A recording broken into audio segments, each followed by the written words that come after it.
વાર્તાનું શીર્ષક વાંચીને તમને લાગશે કે સામાન્ય વાર્તા હશે. બધાને પ્રેમમાં પરીક્ષા તો આપવી જ પડે ને. પણ આજે તમારા સામે હું જે વાર્તા પ્રસ્તુત કરવાની છું તે એક સત્ય ઘટના પર આધારિત છે અને અહીં હું પાત્રોના નામ બદલીને આપીશ. પરંતુ થોડા ભાગ પછી હું તમને કહીશ કે આ બધું કોના જીવનમાં કઈ રીતે બન્યું છે. વાચક મિત્રો, તમને મારી નમ્ર વિનંતી છે કે વાર્તા વાંચીને મને તમે કોમેન્ટ ના આપો તો ચાલશે, પરંતુ લાઈક જરૂર આપજો. હું માતૃ ભારતી પર આજે મારી વાર્તાનો પહેલો ભાગ તમારી સમક્ષ રજૂ કરીશ. મને કોઈ અનુભવ તો નથી, પરંતુ હું બનતા બધા પ્રયત્નો કરીશ કે તમને મારી વાર્તા વાંચવા માટે આકર્ષિત થઈ જાઓ. ઓફિસના કામકાજમાં વ્યસ્ત રાધાને અચાનક જ ઓફિસના મોબાઈલ પર એક ફોન આવે છે. હેલો મેડમ, થોડીક બેંક સ્ટેટમેન્ટની એન્ટ્રી કરવાની છે, કરી આપો ને. રાધા એટલી કામમાં હોય છે કે એને ગુસ્સો આવે છે. અરે, આ છોકરો મને જ કેમ ફોન કરતો હશે. તમને મારા પાત્રની ઓળખાણ આપું તો આ વાર્તાના મેઇન પાત્ર છે રાધા અને માધવ. મેં એકદમ ગોપીશ્યામની જોડી જેવા નામ. રાધા એક એકાઉન્ટની ઓફિસમાં જોબ કરે છે. તે એક બહુ મહેનતુ છોકરી છે. પોતાના ઘરથી રોજ 45 કિલોમીટર દૂર અંતર કાપીને જોબ કરવા આવે છે. જ્યારે માધવ એ જ ઓફિસનો એક ક્લાયન્ટ છે. તો આ વાર્તાને આગળ વધારીએ. રાધાને માધવથી બહુ નફરત છે. જ્યારે પણ માધવને ફોન આવે કામની બાબતથી તો રાધા બહુ જ ગુસ્સે થાય છે. એ એના બોસને કહે છે, સર, આ મને કેમ ફોન કરે છે? મને જરા પણ પસંદ નથી. આની સાથે વાત કરવી, તમે જ વાત કરી લો. અરે રાધા, કંઈક કામ હશે, તું વાત કરી લે. રાધા ફોન સાથે જોડાય છે. માધવ કહે છે, મેડમ, મને એન્ટ્રી કરી આપો ને, બહુ જ ઉતાવળ છે. રાધા કહે છે, ઓકે સર. રાધા ગુસ્સે થાય છે અને કામ કરવા લાગે છે. અરે, પોતાને શું સમજતો હશે? મારે શું બીજા કંઈ કામ જ નથી? એમ કરીને કામ પૂરું કરે છે. ફરીથી ફોન આવે છે, મેડમ, થઈ ગયું કામ? રાધા કહે છે, હા સર, થઈ ગયું, જોઈ લેજો. એમ કરીને ફોન કટ કરી નાખે છે. પરંતુ આ શું જેવો ફોન કટ કરે છે. થોડી જ વારમાં રાધાને બેચેન લાગે છે. પોતાના દિલની આ ધબકારા વધી જાય છે. તે વિચારે છે, આજે માધવ સરને શું થયું છે? આજે પહેલીવાર આટલી શાંતિથી કેમ વાત કરી મારી સાથે?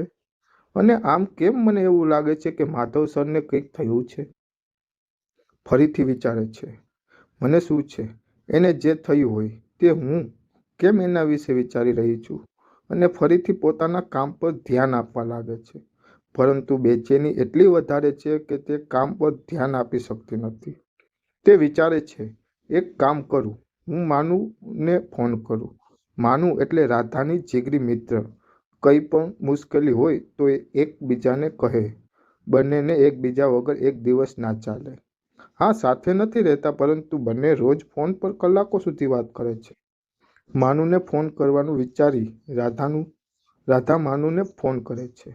માનુ કહે છે, હા રાધા, બોલ. રાધા કહે છે, માનુ, મારે તને એક વાત કહેવી છે, પરંતુ થોડો ડર લાગે છે કે તું મારા વિશે શું વિચારીશ. માનુ બોલી, અરે રાધા, તારા અને મારા વચ્ચે આવું પૂછવાનું ક્યાંથી આવવા લાગ્યું છે? જે હોય તે મને કહે. રાધાના ભૂતકાળમાં ઘણું એવું બન્યું હતું કે તે માનુને કહેતા ડરતી હતી. માનુ રાધાને સમજાવે છે. પછી રાધા કહે છે, માનુ, અમારા એક ક્લાયન્ટ છે માધવ સર. એ જ્યારે મને ફોન કરે છે ત્યારે મને એના પર ગુસ્સો આવે છે.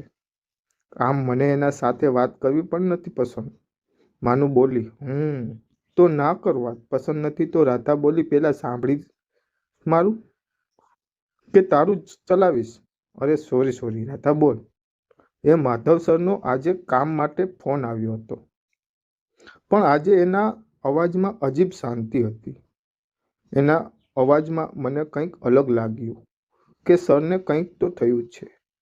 અને જ્યારથી કોલ કટ કર્યો છે મને ત્યારથી અજીબ પ્રકારની બેચેની થાય છે. મારા ધબકારા વધી ગયા છે અને કામ કરતાં કરતાં હાથ ધ્રુજે છે. શું થયું હશે? એમને એવા જ વિચાર આવે છે. માનુ બોલી, રાધા, પહેલાં તું શાંત થઈ જા. અને તને એ માણસ ગમતો જ નથી તો એના વિશે વિચારે છે શું કામે? આવા ફાલતુના વિચાર ના કર. ક્યાંક તને માધવ સાથે પ્રેમ તો નથી થઈ ગયો ને? રાધાએ ગુસ્સામાં જવાબ આપ્યો. અરે મારે પણ નથી વિચાર કરવા. એના પણ શું કરું? આ બેચેની મને ક્યાંય મારું મન લાગવા દેતી નથી. અને એ છોકરોને મેં ક્યારેય જોયો પણ નથી. પ્રેમ શું થવાનો? હા, નફરત છે મને એનાથી. એટલી વારમાં રાધાના બોસ આવે છે અને રાધાને બીજું કામ આપે છે. રાધા માનુને કહે છે, માનુ, હું તને ઓફિસમાંથી બહાર નીકળીને ફોન કરું અને આપણે વાત કરીએ. ફરી રાધા પોતાનું કામ કરવા લાગે છે.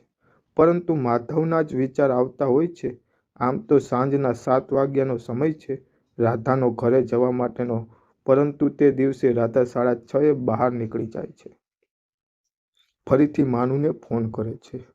માનુ, હું શું કરું યાર?